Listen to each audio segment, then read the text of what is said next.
Yo, what's up guys? Welcome back to the channel. Today we're going to be showing off the brand new prediction princesses in action. And really quick, are they good? It's probably one of the best flip effect archetypes that we've gotten in a long time, considering you can lock down your opponent, making it so they cannot special summon or activate any spells and traps.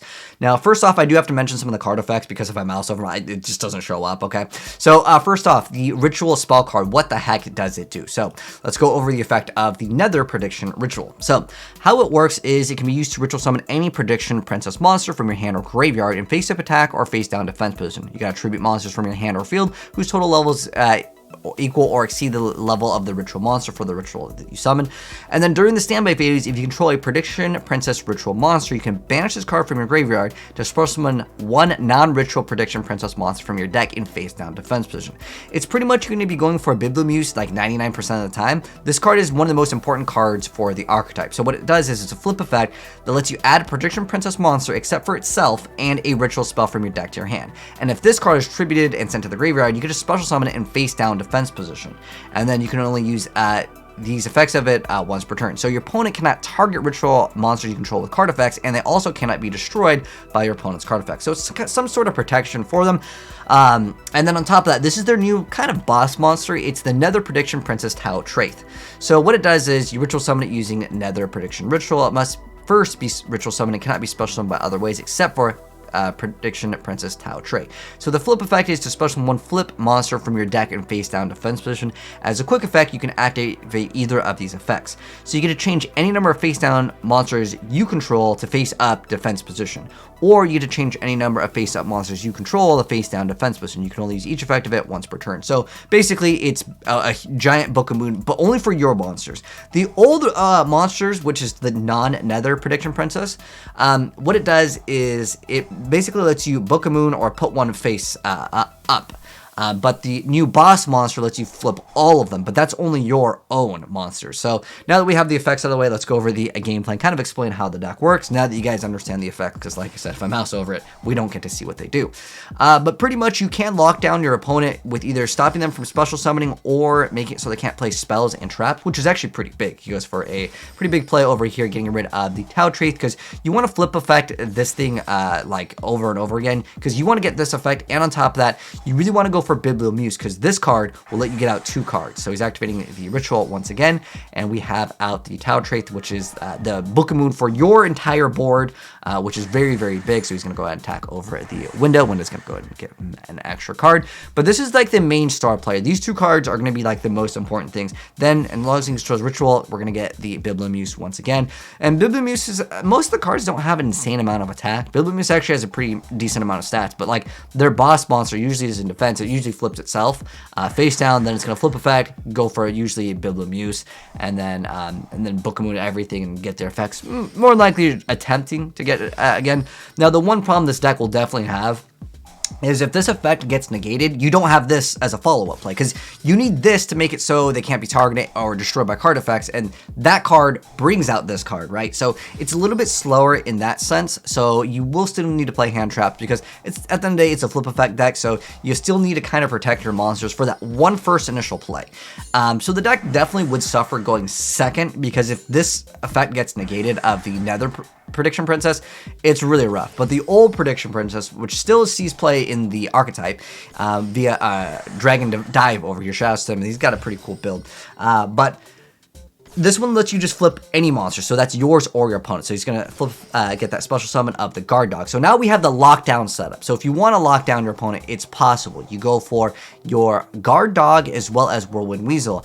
And Whirlwind Weasel is probably one of the best cards to go for. It makes it so your opponent can't even activate any spells or traps for the rest of the turn, which is actually pretty big. If you're playing against a lot of different archetypes, they need those spell cards, right? Or, you know, they need that imperm, right, to stop something. But if you like start out your play, depending on, you know, the scenario that is, given to you, you might be able to stop it, right? And that can be very, very big. And then on top of that, Guard Dog has a pretty good effect too. It's a flip effect to make it so your opponent cannot spell summon for the rest of the turn. So either way, you choose one of these, you could just instantly win. Now, depending on your matchup, you're going to have to know your matchups, right? Like, if you're playing against Striker with no spells is not too good, right? Or any deck that needs a special summon, which is like 90% of the meta, right? Like, so this first duel was against Shadal's. This next one, this guy was trying to play a weird deck. I saw this and I'm like, yo, is that the new defense OTK card? But nonetheless, this card, it might be more of a troll thing. Anyways, we're here for the Prediction Princesses, so let's talk about them. So, on top of what you guys already saw, there's still a pot of the it was Taboo or Forbidden.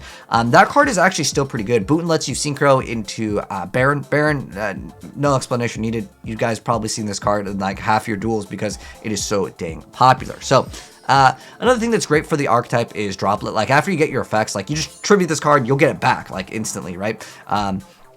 But this card is actually Send, but you can still, like, get it back if you get what I'm saying, because you just tribute it, and then you're going to get it back anyways later down the line. On top of that, you can get the cards out of the grave as well with some of the effects. So, nonetheless, we're running the Incantation engine in this build over here. Again, this card is so important, especially earlier games.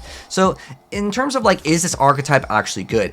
It's good against slower decks that don't negate every single thing that you do. So, if there's a deck that has, like, a couple turns to build up, you can even run Brainjacker, which is a flip effect to snatch steal your opponent's thing, and it heals them for 500 every time, but, like, it doesn't matter. If you're snatch stealing a monster, you're going to be good to go. So, like I said, I think this guy was running some variant of, like, defense OTK, so he's going to go ahead and start flipping some stuff. He's going to flip Biblimuse face down, and also remember, this can flip things face up, and he's going to be able to get the double cards.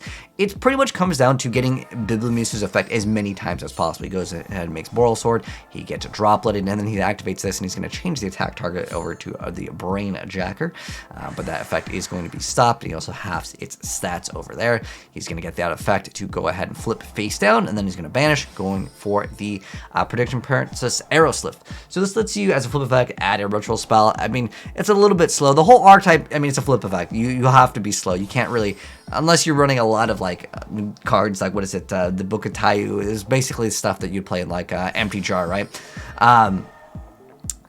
You can run Pot of the Forbidden too, which actually, like, it seems like really good, but this, when the card came out, it seemed pretty insane with, like, Coin Norma. I built Prediction Princess way back in the day, and it was still a little bit slow, with Pot of the Forbidden being able to let you either draw two, so it's either, like, Pot of Greed, it can be Giant Trinity to bounce back all spawn traps, you can destroy all monsters your opponent controls like Regeki, but at this point, we have, like, Lightning Storm, it's kind of outclassed, but it still can maybe be, you know, used at 1. You have a lot of flip effects just to go for whatever you want, and at 1, you can maybe run this card, but I would say this deck is really good against lower tier decks. In terms of, like, the meta, like, again, if you get the Nether Prediction Princess effect stop, it's going to be kind of GG for you, because, like, it's very hard to have a lot of follow-up plays in this archetype. At least that's how I personally feel, because you need the Nether Prediction to get out the card that actually protects yourself, if that makes sense. And if this gets stopped, well, then what do? It just becomes, it's an uphill battle that is definitely pretty dang difficult. But these are, like, the star players of the new cards. Obviously, this is Ritual. This card is still good, though. Being able to banish it, maybe have some sort of recovery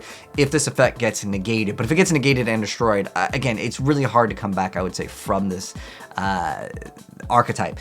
But in terms of it, like, being able to sustain and be able to get a lot of resources, it can definitely do that through time. But I'm going to mouse over the cards really quick. The only other thing that can be important to mention that didn't get to see gameplay is Coin Norma. You can set Coin Norma, and then you can go instantly into Taboo or whatever you want to go into. It's definitely slower. Back when the archetype first came out, a lot of people played multiple copies. The play used to be, oh, Prediction Princess, Coin Norma, go into Pot of Forbidden. It's got 2,000, but, like, this is way outclassed in modern YuGiOh. You see multiple copies of the Herald just to get extra negations over there, because you're going to be able to get extra cards in the archetype quite fast. And if you do that with, of course, the Biblimuse being able to search out the cards, you get free extra cards for Orange Light, so you don't really go as minus. The deck definitely has a lot of card advantage if you are winning. It's definitely one of those archetypes where if you're winning, you're usually winning pretty hard.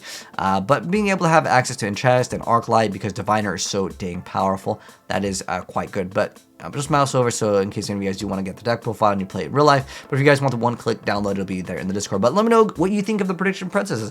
I think it's just 1 or 2 cards shy of being good. What they need is either a continuous spell or, like, a field spell or continuous spell card that somehow like makes it so like your ritual effects don't get like stopped, or like it protects the first ritual or something. Because again, if this play gets stopped, the deck basically loses. This is basically a GG in most scenarios. It's hard to have follow-up plays at going second, I would say.